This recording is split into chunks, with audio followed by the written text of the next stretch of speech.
Walang lunch break ang pagseserbisyo. Kasama nyo sa tanghalian, nagmamalasakit, nagseserbisyo. Nina Corpus, kasama si Migs Bustos. Serbisyo agad, serbisyong sagad, nagseserbisyo. Nina Corpus, tuwing alas 12 ng tanghali, dito lamang sa Radyo 630 at Teleradyo Serbisyo. Buong araw, magdamag. Tuloy-tuloy ang pagsiservisyo ng Radyo 630 kasama ang pinaka-pinagkakatiwalaang kaserbisyo. Nasamahan mo kami ha. Huwag tayong makinig dun sa ingay. Maging aktibo tayo. Pihit na sa Radyo 630.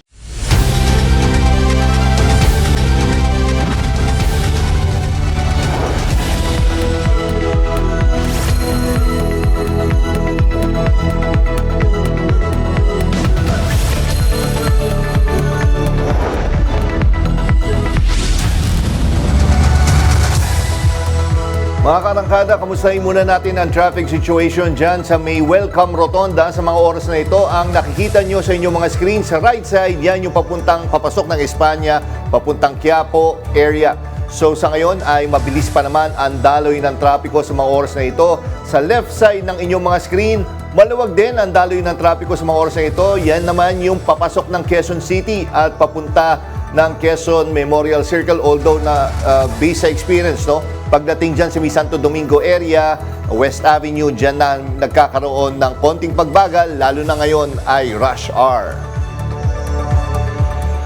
At puntahan naman natin ang live footage mula po dyan sa Vatican, sa Roma, kung saan kita po natin na may mga tao na nandiyan ngayon sa Vatican at may mga upuan ba yan, no? Partner Yes, Jack oo, dyan sa labas. Marami talaga nakatutok sa mga oras na ito dyan. Oo. Sa mga Kita mo, kaganapan. very solemn yung mood Yes, dyan oo. sa Vatican ngayon. At syempre, alam naman po natin lahat na nagdadasal po ang lahat po ng mga Katoliko sa buong mundo para po sa paggaling ng ating Santo Papa na sinabi nga naging critical nito Yes, mga oo. nakaraang araw. Pero ang mga gandang balita ay siya ay alerto at responsive naman daw. At in fact, naka-attend nga raw ng Mass ang ating 88-year-old na Santo Papa. And later niya, may makakausap tayo para makamusta talaga natin ano nga ba ang situation dyan. Araw ng Lunes, February 24, 2025. Kapit na Pilipinas dahil aarangkada na ang mga maiinit na balita. Ako po si Nina Corpus.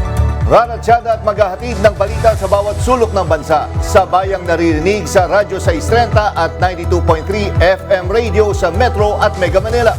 At Regional FM radio station sa Luzon, Visayas at Mindanao. Ako po si Jack Batallones. Ito ang Arangkada Balita. Lalaking sinapian daw ng masamang espiritu, tinaga ang sariling tatay at isang kapitbahay. Uy, taga-closing! Asa mo yung kinsa yung kalaban? Mga igo! Sa pool sa video, away ng mga kabataan sa Davao City. Mga grupong sangkot, nagtuturoan kung sino ang nagsimula ng gulo. Dating Pangulong Rodrigo Duterte, bumanat na hindi nakapagtatakang magbaba ng martial law si Pangulong Ferdinand Marcos Jr. para manatili sa pwesto. Buwelta naman ng palasyo, one-man fake news factory si Duterte. Pope Francis, patuloy na lumalaban sa sakit na pneumonia at impeksyon sa baga. Panalangin para sa paggaling ng Santo Papa, patuloy na bubuhos. At ang makatindig balahibong TikTok performance ni Lea Salonga ng kantang Reflection, viral. Masamang espiritu raw ang nagtulak sa isang lalaki na pagtatagain hanggang sa mapatay ang kanyang sariling ama at isang kapitbahay. Narito ang umarangkadang balita ni FMR News Cebu correspondent Clark Pasuit, exclusive. Sa kuha ng dashcam video, makikita ang isang lalaking may daladalang itak na naglalakad sa gitna ng daan. Animoy haharangin ang sasakyang ito at ayaw paraanin. Ang lalaking yan, suspect sa pagpatay sa kanyang sariling ama at isang kapitbahay nitong Biyernes ng hapon sa Oslo, Cebu. Base sa investigasyon, nag-ugat ang pamamaslang ng pagbintangan ng suspect na nagnakaw daw ng panggatong ng kanilang kapitbahay. Nagalit ang suspect, kumuha ng itak tsaka pinagtataga ang biktima. Sumunod namang pinagbalingan ng suspect ang sariling ama at pinagtataga rin hanggang mapatay. Ang nakakatandang kapatid ng suspect na nakasaksi sa pangyayari, natulala na lang dahil sa matinding takot. Muduol ko, wala ko kasabot sa buhaton. Wala sa ko'y plano nga. Ato, wala ko ka-feel nga kaisog nga mo sukol sa akong manghod. Naaresto rin kalaunan ang suspect. Ayon sa kanyang ina, matagal na raw may problema sa isip ang suspect. Paniwala ng pamilya, sinapian ng suspect ng masamang espiritu mula sa bundok na lagi niyang pinupuntahan. Sumpaan, ang nagyagtaan ni, ang ikalima kami ng bal, nagyagtaan ni, pero isong, ang isang ng bal, nagyagtaan ni, wala mong kamay, pasaylo. Nakulong na ang suspect. FMR News Cebu, Clark Pasuit, umaarangkada sa pagbabalita. Sa iba pang balita, nasamsama ang higit 20 milyong pisong halaga ng shabu at isang baril na sa umano'y lalaking supplier ng droga sa Tagbilaran City sa Bohol. Nagbabalik si FMR News Cebu correspondent Clark Pasuit. Kalaboso ang isang lalaki matapos makuhanan ng mahigit 20 milyong pisong halaga ng hinihinalang shabu sa Tagbilaran City, Bohol madaling araw kahapon. Ang suspect nasa kote ng mga polis sa isang buy-bust operation. Ayon sa mga otoridad, 3 linggo nilang minamanmanan ang suspect na si alias Clifford. Si alias Clifford supplier daw ng droga sa mga karatig bayan ng Tagbilaran. Bukod sa 3 kilong droga, nakuhanan din siya ng baril at mga bala. Patuloy pang inaalam ang pinagkukunan ng suspect ng droga. Maharap siya sa reklamong paglabag sa Comprehensive Dangerous Drugs Act, illegal possession of firearms at COMELEC gun ban. FMR News Cebu, Clark Pasuit, umaarangkada sa pagbabalita. Sa pulsa video ang gulo sa pagitan ng mga estudyante at binatilyo sa Davao City. Samantala, nahuli naman ang isang minor de edad matapos magnakaw ng baby stroller. Rason niya, ibibigay niya raw sana ito sa kanyang 4 na buwang gulang na anak. Yan ang umarangkadang balita ni FMR News Davao correspondent Hernel Tokmo. Palabas na sana ng karinderya sa Turil, Davao City ang estudyanteng ito nang biglang sumugod ang isang binatilyo at hinampas siya ng malaking bato sa mukha noong Biyernes ng gabi. Agad tumakas ang binatilyo at hinabol ng mga estudyante. Sa isa pang video, makikita na ang nangyari ay away sa pagitan ng grupo ng mga estudyante at grupo ng mga out-of-school youth sa lugar. Sugatan ang grade 10 student at ang salarin ay 16 na taong gulang na binatilyo. Sabi ng estudyante, inunahan daw sila. Tapos sabi naman nung sa kabila, inunahan din daw sila. Kaya yung station commander ng Turil Police Station, sir, magkakandak ng malalim na investigation kung ano talaga ang pulot-dulo kung bakit nangyari yung incident. Maghaharap naman ang 2 grupo sa police station para sa karagdagang investigasyon. Samantala, na-rescue naman ng mga pulis ang 16 na taong gulang na binatilyo matapos umanong nakawin nito ang baby stroller sa loob ng isang bahay sa GSIS Heights, Matina, Davao City kagabi. Ayon sa pulisya, nagkainuman ang menor de edad at amo nito. Lumabas siya para bumili sana sa tindahan pero nakita ang stroller sa loob ng compound ng kapitbahay. Pinasok niya ito at kinuha ang stroller pero nahuli siya ng may-ari. Rason niya sa bakit niya gustong nakawin yung stroller kasi may 4 months old baby siya, sir, at hindi niya kayang bumili ng stroller. Pero ito nga minor, meron na siyang nakuha na damit na suot-suot niya. Nasa kustodiya ng Women and Children's Protection Desk ang menor de edad habang patuloy ang investigasyon sa nangyari. Hernel Tokmo, umaarangkada sa pagbabalita. 7 sa bawat 10 Pilipino ang pabor na ipagpatuloy at palawakin ang proyekto ng gobyerno na Ayuda sa Kapos ang Kita Program o AKAP. Narito ang marangkadang balita ni FMR News NCR Senior Correspondent Willie Delgado Jr. Ayon sa pinakahuling tugon ng masa survey ng Octa Research, 69% ng mga Pilipino ang sumusuporta sa financial aid program na ito. 79% naman ng mga Pilipino ang nagsabing pamilyar sila sa AKAP. Sa bilang na yan, pinakamataas ay sa Visayas habang pinakamababa naman sa Metro Manila. Pagdating naman sa social class, mas maraming kababaihan ang pabor kaysa kalalakihan. Base sa rehiyon, 100% sa Mimaropa ay pabor na ipagpatuloy ang AKAP. Pinakakakaunti naman sa Caraga. Willie Delgado Jr. umaarangkada sa pagbabalita.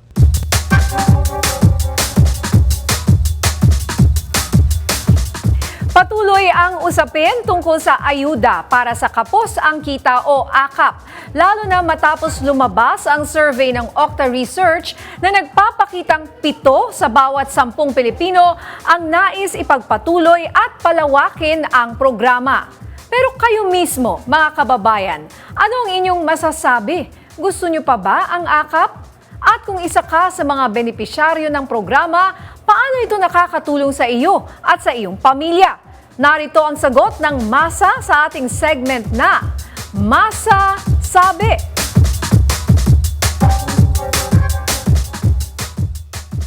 Pambiling bigas, pagkain sa bahay, tsaka sa gasolina na rin ng tricycle. Malaking bagay na rin po sa amin, sa pamilya namin. Pang-araw-araw na panggastos, pambili ng pagkain, sa pamalengke, gano'n. Po, kahit paano, nakatulong po. Ito, pinandagdag ko ng puhunan. Buwang gagay, buhay pa. Lumalago naman. Pinatinda ko po ng isda. Eh, malaki din ang tulong nun kay naibayad namin sa kuryente. Pinambili ng pang-araw-araw na pangangailangan, pero una sa lahat, inuna namin ang bigas. Pangpuhunan po namin, dagdag ano rin po sa mga rekado po, sa mga ano namin. Pantinda po namin, hanap buhay. Malaki pong tulong po. Para mas maunawaan natin ang resulta ng pinakabagong survey tungkol sa AKAP, makakausap natin live via Zoom si Professor Guido David mula po sa Okta Research. Magandang araw po, Sir Guido. Yes, hi. Good afternoon and good afternoon sa ating mga viewers and listeners. Sir, ano po ang inyong paliwanag sa naging findings ng inyong survey? Well, firstly, itong survey ay conducted noong January 25 to 31 and it's a face-to-face nationwide survey with 1,200 respondents.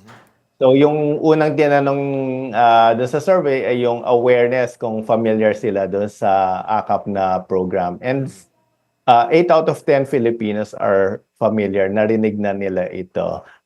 Pero only 2 out of 10 or 21% ay hindi familiar. At pinakamababa yung familiarity sa Balance Luzon, only 71%. Or mataas pa rin naman, 7 out of 10. And then sa NCR, 81%. Sa Visayas, 88%. And sa Mindanao, 85%. And then yung agreement kung dapat bang ipagpatuloy ang AKAP, 69%, as you mentioned, 7 out of 10 Filipinos nagsabing dapat ipagpatuloy. Pinakamababa sa Visayas, 63%. Sa Mindanao, 66%. Pinakamataas naman sa Balance Luzon, 74%. So, ano yung paliwanag? Although hindi natin tinanong yan sa ating mga kababayan kung anong dahilan ng sa kanilang sagot, pero makikita naman natin, lalo na doon sa napakinggan natin sa masasabi nyo na segment, na maraming Pilipino ay nahihirapan pa rin at ang AKAP ay malaking naitutulong para sa mga kababayan natin na nakakaranas ng hirap sa pagbili ng mga kailangang mabili nila, mga needs nila, pambilang pagkain, pambayad ng mga bills nila, kumbaga. Sir, tatanong ko lang, sir, may isang result doon no? Nakita natin na paiba-iba, depende sa lugar. Bakit po ganun? Depende po ba yan sa needs ng particular region or province po? At saka bakit mababa sa bandang Mindanao, no? At saka Caraga medyo nagbavari po. region? Actually, nakakagulat nga kasi sa alam ko, based sa another survey namin na sa Mindanao region, ay maraming nakakaranas doon ng kagutuman, pero bakit sa tingin nila hindi naman kailangan. Pero mas striking sa Region 2, 16% lang sa Cagayan Valley. Baka naman hindi nakakaranas ng paghihirap yung mga kababayan natin doon. Kaya 16% lang nagsabi na ipagpatuloy yung program.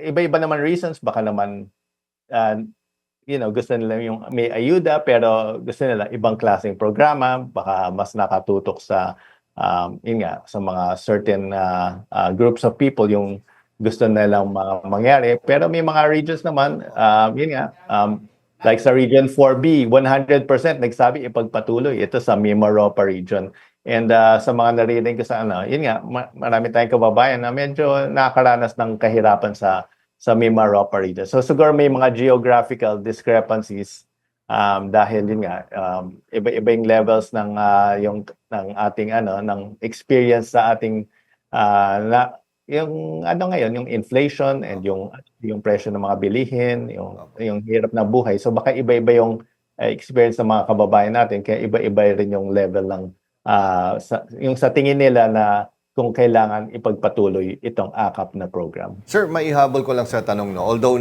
actually in-expect ko nga ninyo magwa 100% tayo sa lahat. Pero ano yung sinasagot, sir, malalaman ba natin? Kasi kumbaga meron pa rin naman tatlo na sinasabi na parang hindi ba sila ipabor na ipagpatuloy. Ano yung common reasons bakit may nagbibigay pa rin ng ganong klaseng sagot po?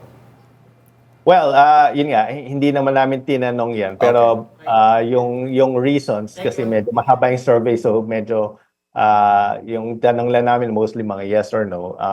Siguro kung if ever, pwede kami mag-deep dive sa question na ito. So para medyo ma-elaborate natin. Pero sa tingin ko, baka yung iba, baka tingin nila hindi naman kailangan ng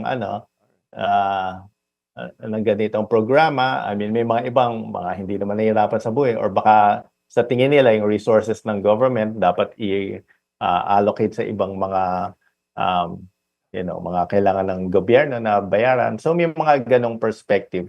Kaya siguro hindi siya 100%. Pero again, or baka yung rin nila, yung pagkaintindi nila sa programa mismo ng AKAP, baka iba-iba. Pero yung bottom line, majority of Filipinos, 7 out of 10, yung nagsasabing dapat ipagpatuloy yung programa ng AKAP. Okay, maraming salamat po, Professor Guido David, sa inyong oras at paliwanag tungkol sa survey na ito. Thank you. Binansagang one-man fake news factory ng Malacanang si dating Pangulong Rodrigo Duterte. Ito ay matapos sabihin ng dating Pangulo sa indignation rally sa Cebu na hindi nakapagtataka kung magdedeklara ng martial law si Pangulong Ferdinand Marcos Jr. para manatili sa pwesto, gaya ng ginawa ng kanyang ama noong 1972. Sinabi ni Executive Secretary Lucas Bersamin na budol at walang basehan ang panibagong bintang ni Duterte sa Pangulo. Ayon sa kanya, patuloy na sumusunod ang Administrasyong Marcos sa saligang batas at pangangalaga sa karapatang pantao. Dagdag pa ni Bersamin, hindi na babalik ang Pilipinas sa mapang-aping pamamaraan ng Administrasyong Duterte, kung saan ang mga kritiko ay ipinakukulong sa gawa-gawang kaso at ang utos na pagpatay ay hayagang inilalabas na may kasiyahan at bulag na sinusunod. Sa bisa ng search warrant, ni-raid ng mga otoridad ang bahay ng isang nagngangalang June Abines sa Cebu City. Ayon sa CIDG, may ebidensyang nag-access siya ng police data nang walang pahintulot at patuloy na nagpapakalat ng fake news. Kinumpiska ng CIDG ang kanyang cellphone bilang ebidensya. Si Abines ang nasa likod ng maling balita tungkol umano sa pagkaka-ospital ni CIDG Chief Brigadier General Nicolas Torre III. Sa isang Facebook post, sinabi ni Torre na hindi pwedeng gamitin ang fake news para manira at manakot. Dagdag pa niya, hindi ito gobyernong gagamit ng dahas, pero titiyakin nilang may pananagutan sa batas ang nagpapakalat ng misinformation.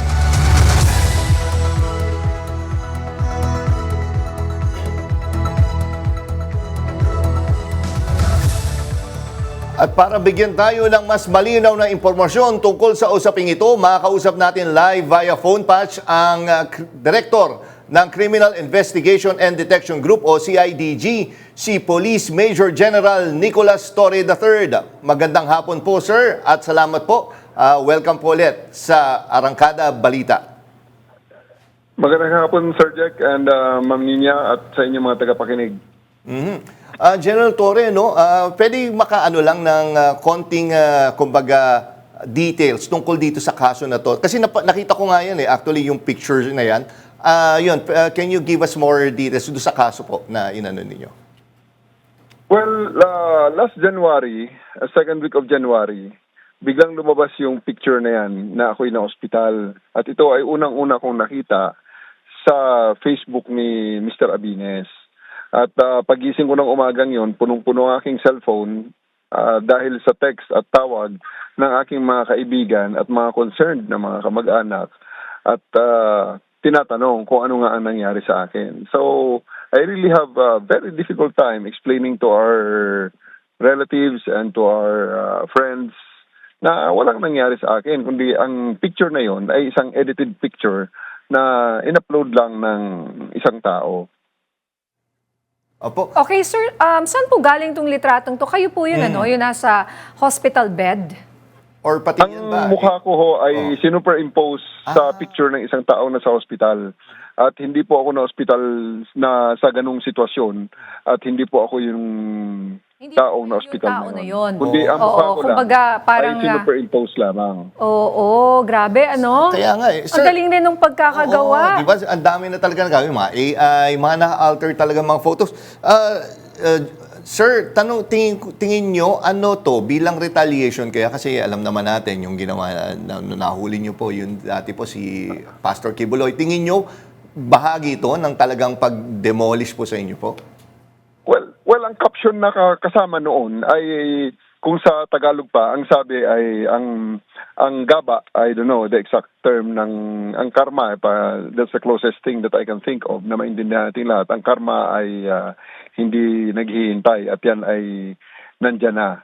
So, those are the things that they're saying at ang mga pictures na accompanying, kasi hindi naman isang picture yun, ay ang mga picture ko na sa KOJC compound. Kaya nga dahil doon, I really felt na yun ay libel talaga, online libel. So cyber libel yun. So I went to the ACG, Anti-Cybercrime Group, and asked for their assistance in determining who is the person responsible for posting this. So ang nakita namin nga, ito si Mr. John Abines, kaya nag-apply kami ng cyber warrant para ma-seize, search, and examine ang kanyang mga gadgets na ginamit upang i-post ang libelous statements na ito. Nasaan po siya ngayon? Nasa bahay niya po sa Cebu City.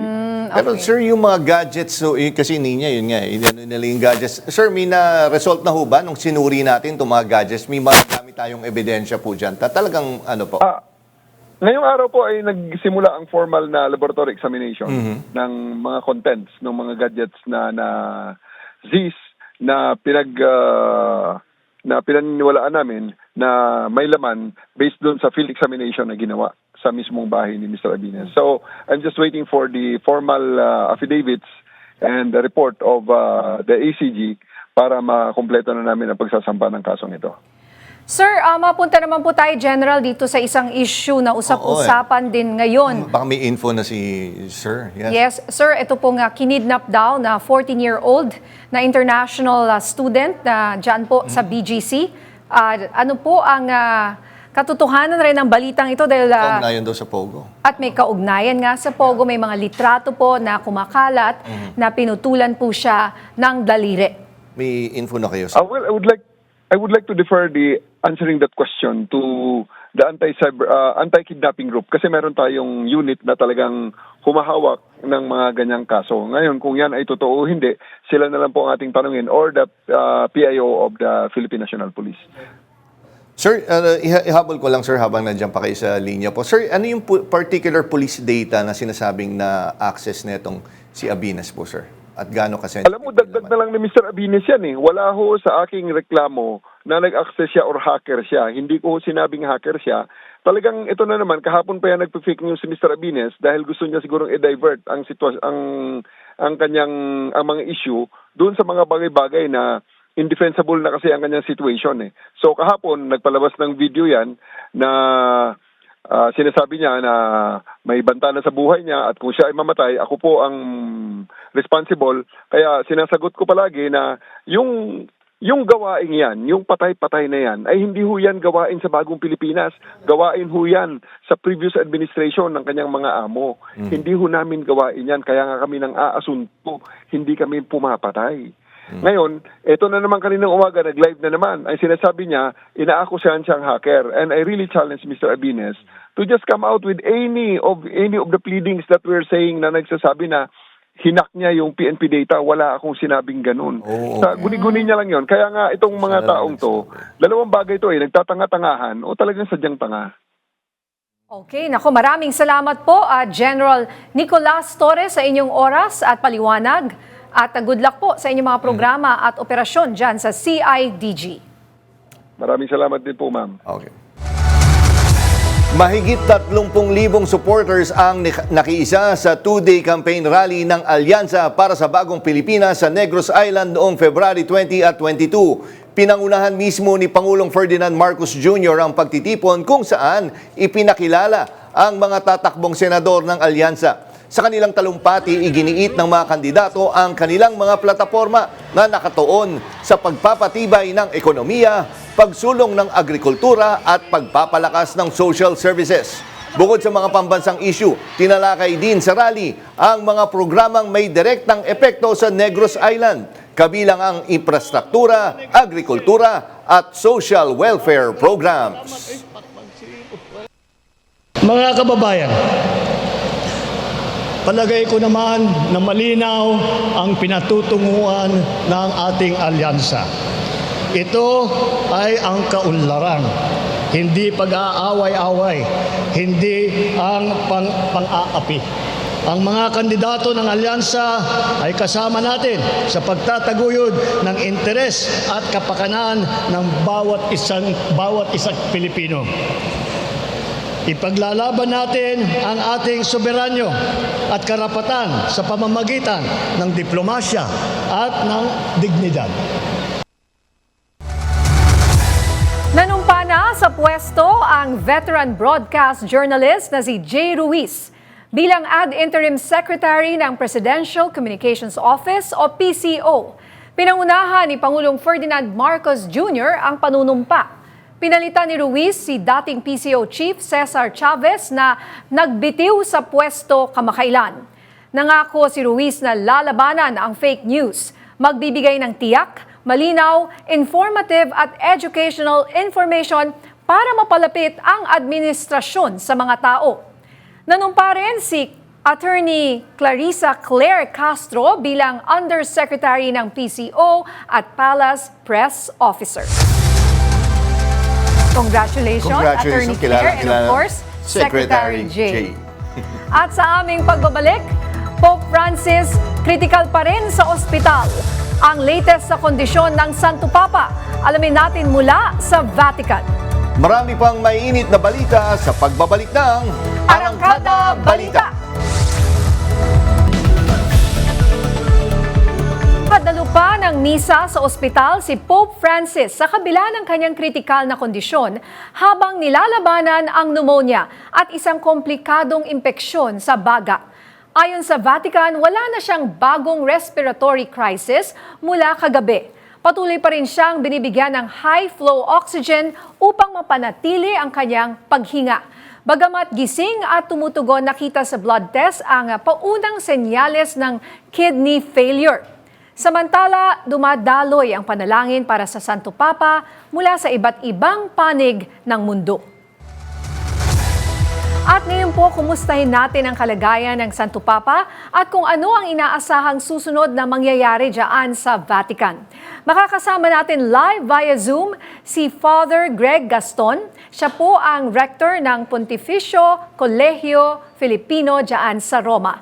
Father Greg, magandang gabi mula po dito sa Pilipinas. Kumusta na po si Pope Francis? Magandang hapon po, Nidia Jack at ating mga tagapakinig. Kamusta na po? Ayan, so magkaroon tayo ng bago, 2.5 hours ago, bagong update mula sa Vatican, no? At napakaiksing update. Ang sabi lang naman ay, ayan na, mahimbing yung tulog ng ating Pope Francis sa kanyang pang-ikasampu na gabi doon sa hospital. Okay, Father Greg, pasensya po. Pakiulit nga po yung sinabi nyo ulit, Father. Ano po ang sinabi? Opo. Okay, so ito yung update ng 8:21 p.m. AM dito, ibig sabihin 2.5 hours ago. Nakalagay Pope in hospital, had a good night, good 10th night. So maganda, mahimbing. Ikasampu na gabi sa hospital. Okay. Well, at least yung good. Yes, It's a very positive development. After being declared critical, critical pa rin po ba siya hanggang ngayon, yes. Father Greg? Opo. So basically, nandyan pa rin yung kanyang infection, yung kanyang pneumonia. And then kahapon nga, sinabi din na may nagsimula naman na yung kidney renal insufficiency. Ibig sabihin, medyo na hihirapan din ng konti. Slight pa lang naman yung kanyang mga kidney. Opo. And then patuloy yung oxygen, and then nagkaroon din siya ng blood transfusion. At maganda naman, nakapag-attend pa siya ng misa kahapon. Tama niya yung mga doktor at mga nag-aalaga sa kanya. Father Greg, yun nga, yung nag-attend pa siya ng misa, ano yun? Physically, pumunta po ba? Via video conference po ba? Or Zoom? Paano ho, Greg? At saka Father Greg po. Yes. naka-wheelchair po ba siya? Paano po siya nag-attend? Para ng may misa? idea po kami. Yes. Oo. So, pag ganung cases, halimbawa may sakit yung isang tao, no? Pwede naman magdala ng tinatawag namin na mass kit, na parang kit na pwede magdalhin. Yung chalice, may dala ka dyan na yung ostias, no? And then yung wine, yung water. And then malamang naglagay ng isang lamesa doon sa kanyang hospital, sa room niya sa hospital. Parang portable na altar na tinatawag namin. No? So, kompleto yung gamit ng pari. Nakasuot din siya ng misa. Nasa room ng hospital. Opo. Father Greg, di ba nung, I think that was Friday, nahuli natin siya kausap. Could you compare, para may idea po kami, could you compare yung situation po niya noon, last week, sa ngayon? Bumuti ho ba? Or basically parehas lang? Paano po ba, Father Greg po?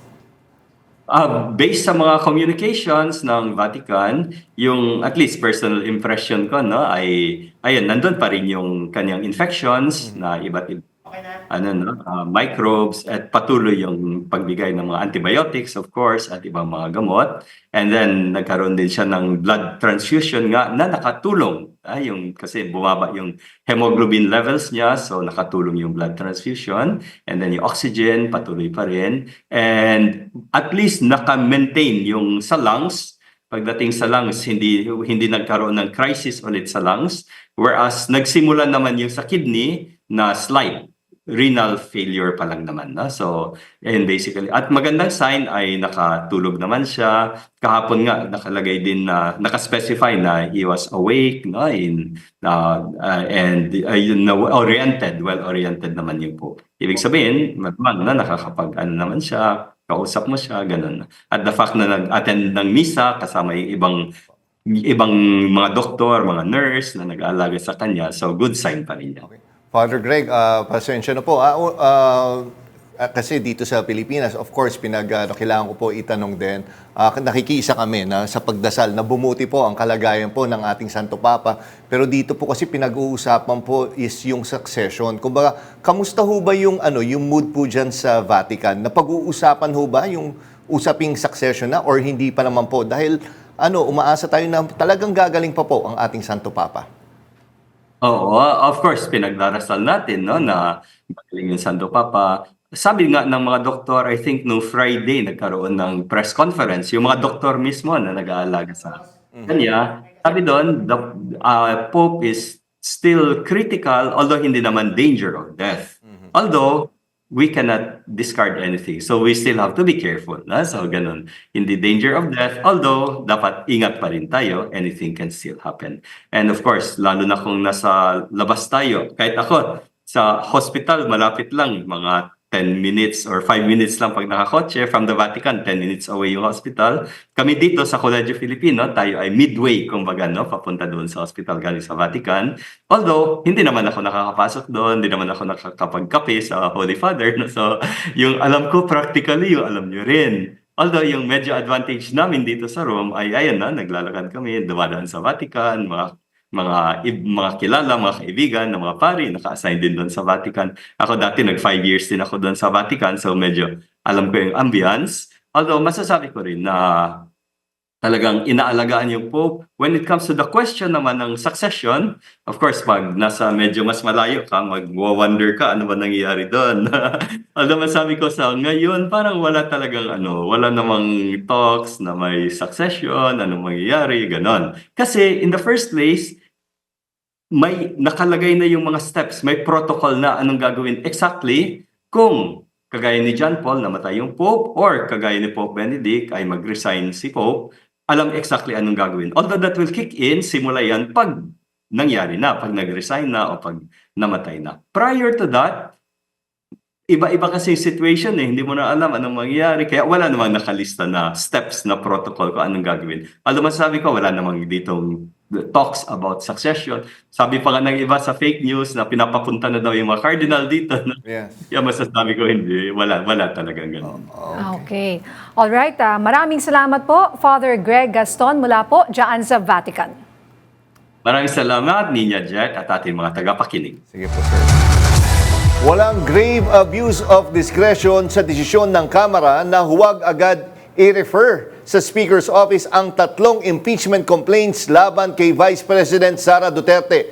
Ayon kay San Juan Representative Isabel Zamora, sinunod ng House of Representatives ang due process at saligang batas sa impeachment proceedings. Dagdag pa niya na pagkasundoan ng maraming kongresista na pagsamahin ang 3 reklamo sa isang consolidated complaint upang mas maging malinaw ang kaso. Sinabi ito ni Zamora bilang tugon sa petisyon ni VP Duterte sa Korte Suprema kung saan hiniling niyang ideklarang null and void ang impeachment complaint laban sa kanya. At para bigyan tayo ng mas malinaw na paliwanag sa impeachment proceedings laban kay VP Sara Duterte, makakasama natin ngayon via Zoom si Representative Isabel Maria Zamora mula sa Lone District ng San Juan City. Magandang gabi po, Congresswoman Zamora. Good evening, Ms. Nina and Sir Jack.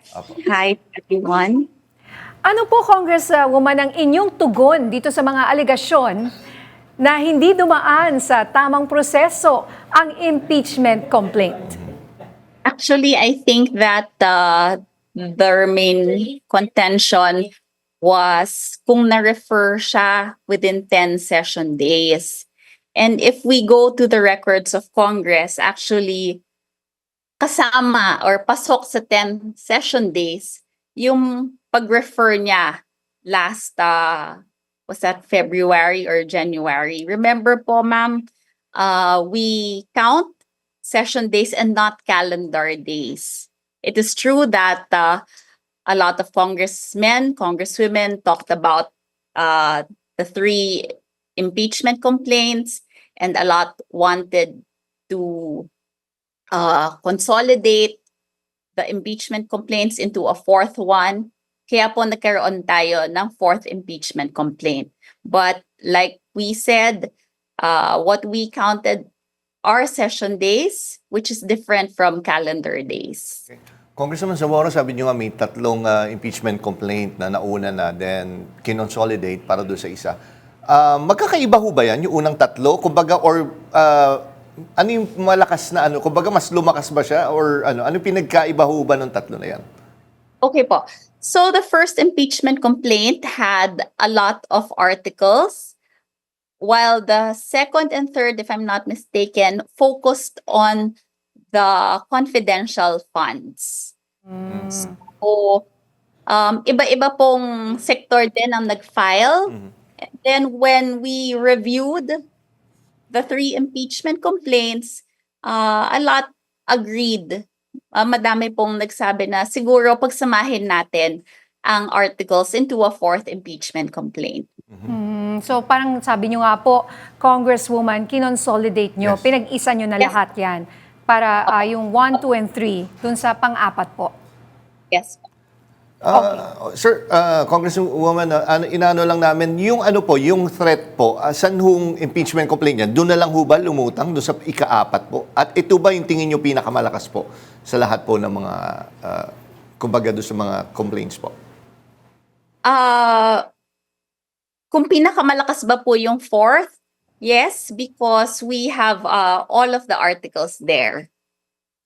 Yeah. Kayo po ba in favor for a special session para agaran ng maumpisahan itong impeachment trial, Congresswoman Zamora?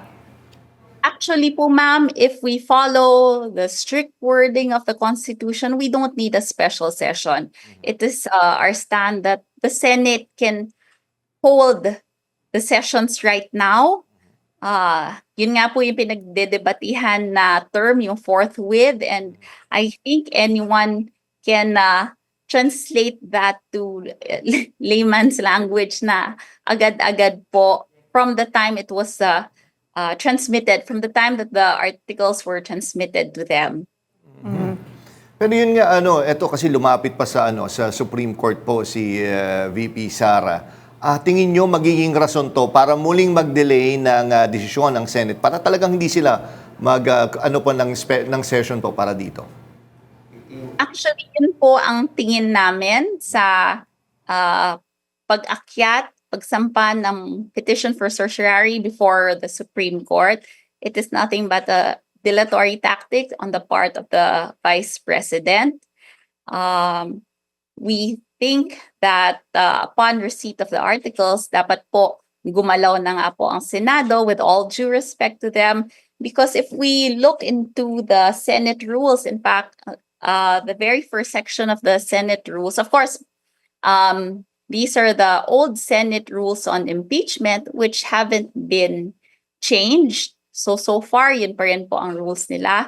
In fact, Section 1 of the rules say that upon receipt of the articles of impeachment, they should already say the time and date when they will have the proceedings before them. One more question, Congresswoman Zamora. Kung hypothetically yung Supreme Court ay sinabi, null and void, yung pinaboran yung gusto mangyari ni VP Sara, how will this affect the impeachment trial?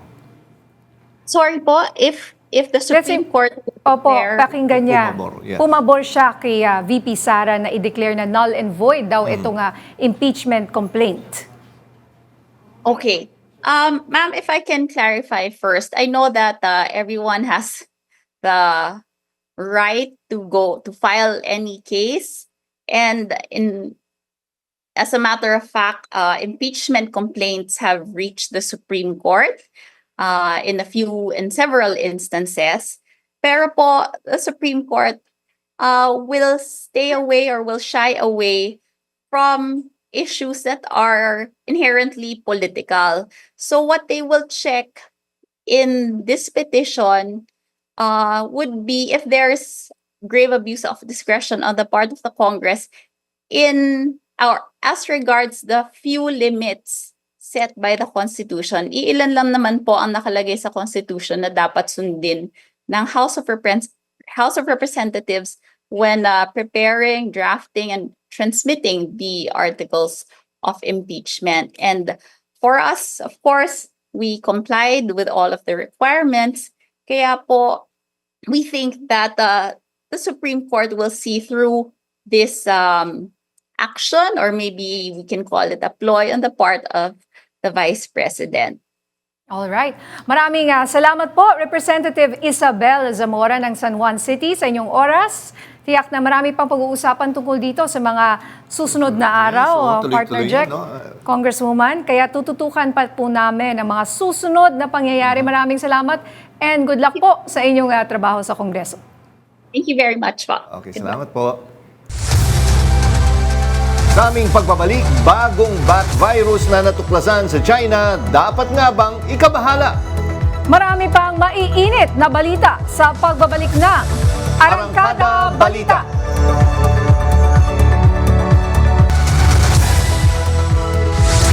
Hinukay ang kalansay ng isang leader ng New People's Army o NPA para maiuwi na sa kanyang pamilya sa Mindanao. Narito ang umarangkadang balita ni FMR News Cagayan correspondent Dali Kamakam.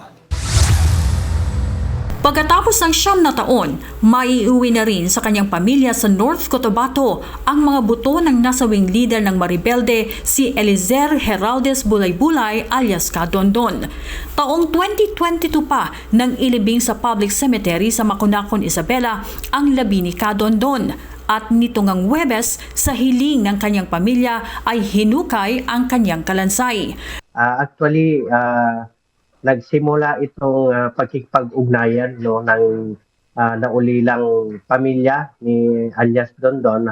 Itong mga unang linggo pa ng Pebrero, nung nabalitaan niya at na-confirm mismo doon sa naging kasama ng kanyang kapatid na pumunta dito sa Luzon at naging kasama din ni Dondon sa pagkilos sa loob. Ayon sa mga kaanak, taong 2016 nang sumapi si Kadondon sa rebeldeng grupo at naging leader ng South Mindanao hanggang sa mapadpad sa Isabela.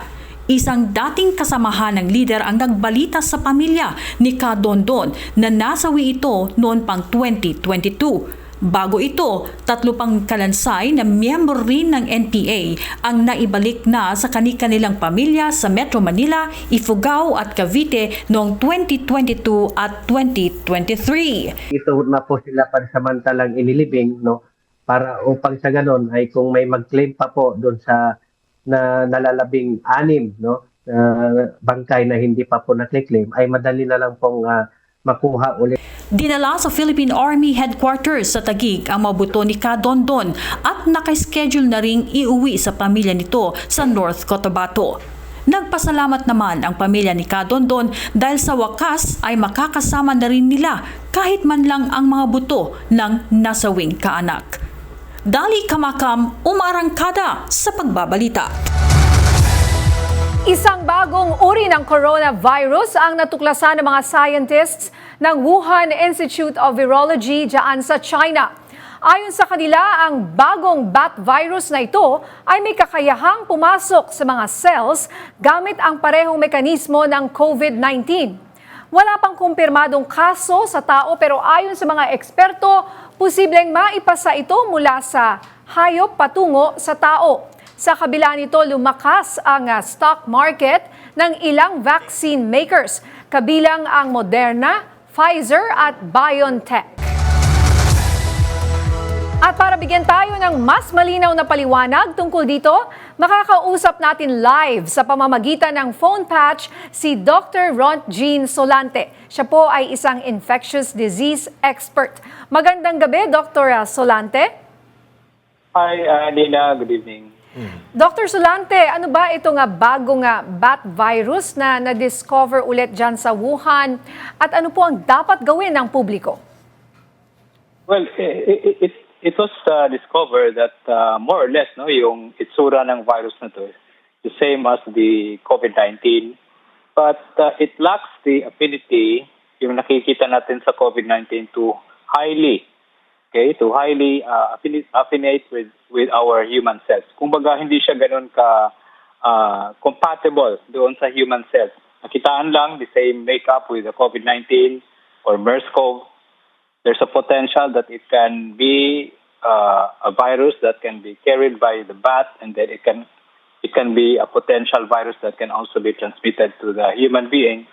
But ang nakita pa so far sa mga nakita ko sa mga scientific article, it may not be as competent as the COVID-19 virus na mabilis siyang dumami kasi yung cells niya, meron siyang receptor na talagang dumidikit doon sa human cells. Dr. Solante, Jack Batallones po. Ang tanong ko lang po, dapat ba tayong mag-alala na? Or wala naman po, nothing to worry about? Kasi kung naalala mo dati din, yung unang umano yung sa COVID is parang hindi una pinansin eh. Pero ito, should we be alarmed at this point po? Or hindi naman po? Hindi ito siya alarming kasi alam mo, Jake, meron din tayong mga coronavirus before the COVID-19 that usually cause mga upper respiratory tract infection and cannot cause more severe infection. So, ang tingin ko dito, isa lang din to sa mga ganitong mga respiratory viruses that only causes very, very mild symptoms. Unlike COVID, talagang medyo iba ang behavior ng COVID na yun kumpara dito sa mga itong klaseng coronavirus na nakita nila. Okay, so mabuti naman po at walang dapat ikabahala ang ating mga mamamayan. Maraming salamat po, Dr. Ron Jean Solante. Thank you and good evening. Eventful ang weekend ng mga taga Baguio City dahil sa back-to-back na mga activity kaugnay pa rin ang selebrasyon ng Panagbenga Festival. Narito ang umaarangkadang balita ni FMR News Baguio correspondent Emil Peredo. Maaga pa lang, dagsana ang mga tao sa kahabaang ito ng Session Road para saksihan ang isa sa mga highlight ng Panagbenga Festival, ang Grand Float Parade kahapon. Pagpatak nga ng alas 8 ng umaga, nag-umpisa na ang parada ng mga makukulay at naglalakihang mga float na nag-uumapaw sa dami ng bulaklak. Hindi naman alintana ng mga manonood ang siksikang pwesto. Masilayan lang ang 44 na float at syempre si Flower Man. At gaya nga ng inaasahan, dagsa hindi lang ang mga taga-norte para manood ng parada. Syempre, bukod sa mga celebrity tampok sa float parade, syempre hindi rin nagpapadaig ang very own ng Baguio na si Flower Man. Bago ang float parade, ginanap din nitong Sabado ang street dancing competition. Sa Miyerkules naman, i-aanunsyo ang mga nanalo sa Grand Float Parade. Emil Peredo, umaarangkada sa pagbabalita.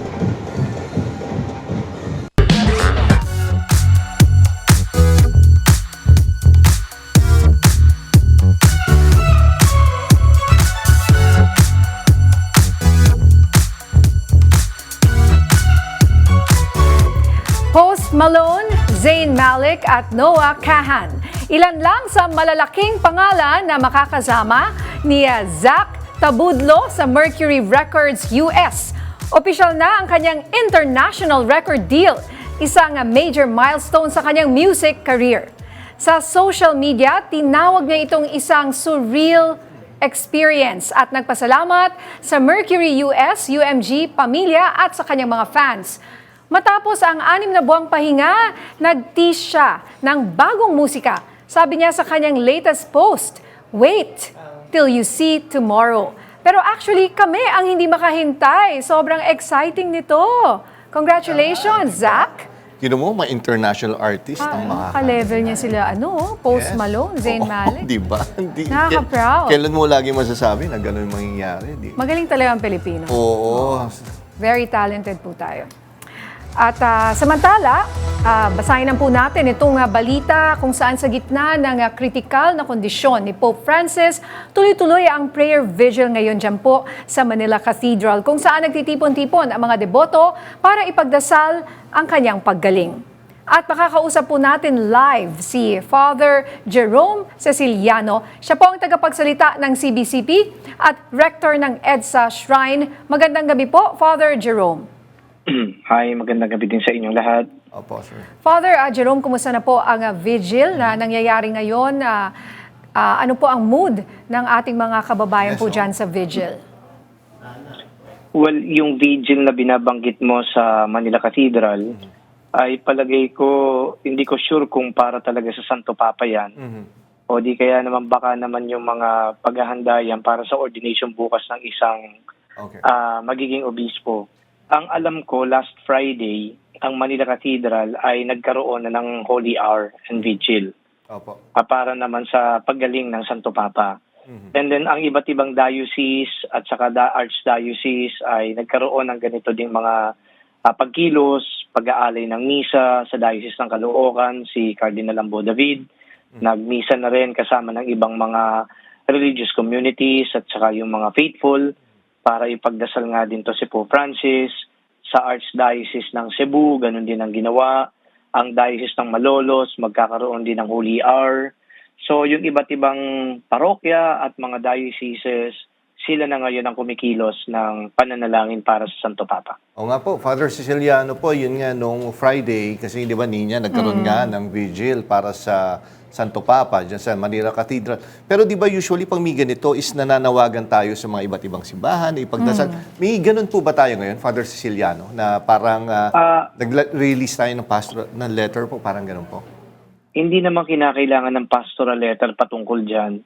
Pero bago pa man dinala ang Santo Papa sa hospital, siguro mga few hours na madala siya sa hospital, ay nanawagan na kaagad si Cardinal Ambo David, ang presidente ng Catholic Bishops Conference of the Philippines, na ipanalangin nga po natin ang Santo Papa. At ito naman ay sinugundahan ng iba't ibang mga obispo din sa kanya-kanyang diocese, nanawagan din sila sa kanilang mga nasasakupan, kaya nagkaroon na nga ng ganitong mga activities. Dito ho sa Edja Shrine, last Sunday, kahapon po yan, ay pinagdasal din po namin sa Pope Francis. At ang alam ko, kahit nga yung mga religious communities katulad ng mga madre, nagdaraos din po sila ng mga vigil sa kanilang mga kumbento. Yung mga seminaryo, ganun din ang ginagawa. So basically, the whole Christendom is right now praying for the well-being of Pope Francis. Okay, at kaisa niyo ho kami sa pagdadasal po para sa ating Santo Papa sa kanyang agarang pagaling. Maraming salamat po, Father Jerome Ceciliano.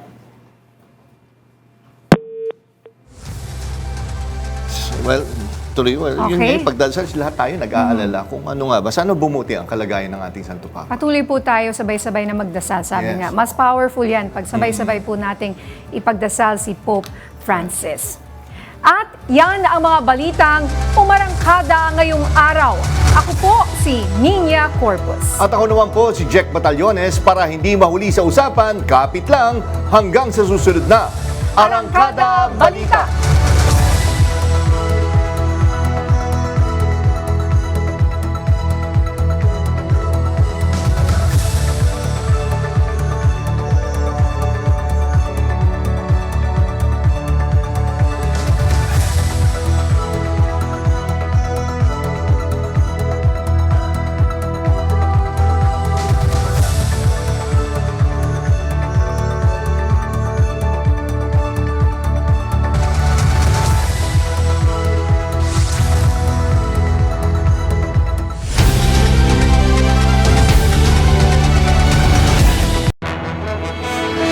Walang lunch break ang pagseserbisyo. Kasama nyo sa tanghalian, nagmamalasakit, nagseserbisyo. Nina Corpus, kasama si Migs Bustos. Serbisyo agad, serbisyong sagad, nagseserbisyo. Nina Corpus, tuwing alas 12 ng tanghali, dito lamang sa Radyo 630 at Teleradyo Serbisyo. Buong araw magdamay. Tuloy-tuloy ang pagsiserbisyo ng Radyo 630 kasama ang pinakapinagkakatiwalaang kaserbisyo